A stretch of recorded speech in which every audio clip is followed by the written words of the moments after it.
তো বন্ধুরা কত কষ্ট করে রান্না করছি, বারান্দার মধ্যে রান্না হচ্ছে, ভাত বসিয়েছি। আর আমাদের মিস্ত্রিরা এখনও কাজ করছে, দেখো। আর এই মাছ এনেছি, মাছের ঝোল করব, দেখো, কাতলা মাছ। আর এই আমাদের মিস্ত্রিরা, আমার যা এখানে রান্না করছে দেখো বন্ধুরা, তোমাদের ভালো লাগলে লাইক দিও। কচু শাক রান্না করছে দেখো,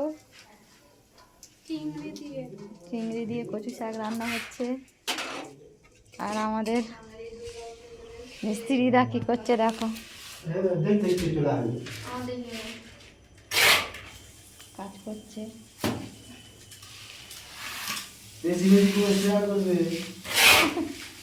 এই দেখো, বেশি বেশি করে শেয়ার করে দিতে বলছে বন্ধুরা, কেমন কাজ হচ্ছে বলে আমাদের দাদা